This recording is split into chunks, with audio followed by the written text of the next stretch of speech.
সকালবেলা ঘুম থেকেই উঠেই দেখি যে ৯টা বেজে গিয়েছে। তখনই তাড়াহুড়া করে নাস্তা রেডি করা, তারপরে দুপুরের রান্না রেডি করা। দুপুরের রান্না গুছগাছ করতে করতে প্রায় 10টা-11টা বেজে যায়। তার জন্য আমি সকালবেলা নাস্তার সাথে দুপুরের রান্নাটা রেডি করে ফেলি।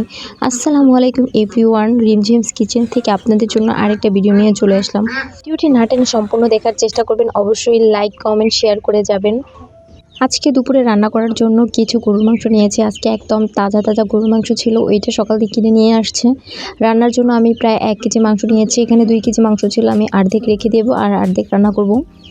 দেখেন মাংসটা কতটা ছোলের ছিল, একদম অনেক সফট ছিল হবে। আজকাল তো এরকমই একটা বাজার থেকে মাংস কিনলে ভালো মাংস পড়েই না, দেখা যায়। আমরা মেয়েরা সকালবেলা যদি কাজ করতে নেই, সেই ক্ষেত্রে আমাদের অনেক টাইম হয়ে যায় গুছগাছ করা, সংসারের বিভিন্ন কাজ থাকে।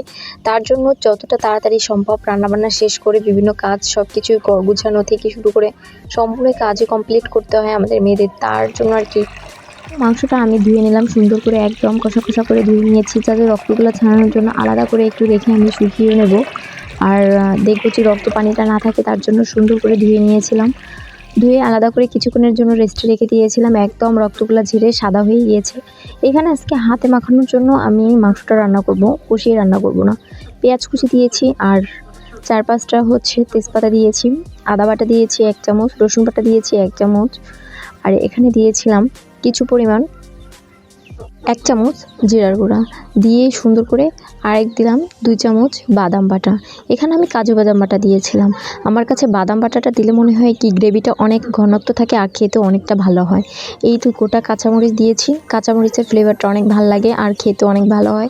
গ্যাস্ট্রিকের প্রবলেমটাও একটু কম হয়, তার জন্য আমি লাল মরিচটা খেতে একটু কম খাই আর ঝালটা একটু কাঁচামরিচের করি। পরিমাণ মতো লবণ দিয়েছি। এখানে আমি হলুদের গুঁড়া দিয়েছি 1 চামচ, মরিচের গুঁড়া দিয়েছি 1 চামচ। একদম শর্টকাট রান্না করব, হলুদের গুঁড়াটা একটু বেশি দিয়েছি যাতে মাংসটা একটু চকচকে হয়। এখন কিছু পরিমাণে তেল দিয়ে দেব, আর এখানে এলাচ দারচিনি দিয়েছি কিছু পরিমাণ, দিয়ে সুন্দর করে হাতে মাখিয়ে নেব। কিছুক্ষণের জন্য মাখিয়ে একদম কষা কষা করে নেব, যাতে কোনো পরিমাণ কোনো জায়গায় অংশ কম থাকে না। আধা ঘন্টার জন্য আমি রেস্টে রেখে দিয়েছিলাম, কারণ আমি আধা ঘন্টা রেস্টে রাখলে মনে হয় যে একদম পুরা মাংসের ভিতরে মশলাটা ঢাকে। কিছুক্ষণ পর আধা ঘন্টা শেষ হয়ে এখন আমি মাংসটা চুলায় বসিয়ে দিয়েছি। চুলায় বসিয়ে আমি ঢাকনাটা দিয়ে প্রায় 10 মিনিট রান্না করে নেব। প্রতিটা মেয়েরই যখন রান্না করতে চায় তখন অন্য ধরনের একটা টেনশন থাকে, চুলার জালটা কিভাবে চলে, কারণ নিচে পোড়া লাগতে পারে। তার জন্য আমি সবসময় নর্মালি একদম লো আঁচে রান্না করতে চেষ্টা করি, হাতের কাছে যদি না থাকি।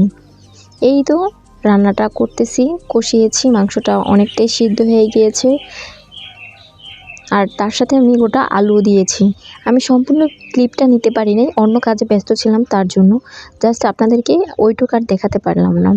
আলুটা দিয়ে, নতুন আলু ছিল, ওইটার সাথে মাংসটা একদম কষা কষা করে রান্না করেছি, বেশি একটা গ্রেভি রাখিনি। দেখেন মাংসটার কালারটা কতটা সুন্দর হয়েছে এবং দেখতে লোভনীয় হয়েছে। অবশ্যই ভিডিওটি ভালো লাগলে আমার পেজে যদি দেখেন তাহলে অবশ্যই লাইক, কমেন্ট এবং শেয়ার করে যাবেন। আর যদি ইউটিউব চ্যানেল থেকে দেখেন অবশ্যই সাবস্ক্রাইব করে যাবেন। আপনাদের ভালোবাসা পেলে আমরা এগিয়ে যাওয়ার চেষ্টা করব। আর নিত্য নতুন ভিডিও পেতে অবশ্যই কমেন্ট না করলে বুঝবো কিভাবে আপনারা আমাদের কোন ধরনের ভিডিও চান আর কোন ধরনের ভিডিও আপনাদের ভালো লাগে। যেই ধরনের রান্নার ভিডিও দেখতে পছন্দ করেন অবশ্যই কমেন্ট করে যাবেন, আপনাদের জন্য ওইসব কন্টেন্ট তৈরি করার চেষ্টা করব। ভালো থাকবেন অবশ্যই সবাই। আল্লাহ হাফেজ।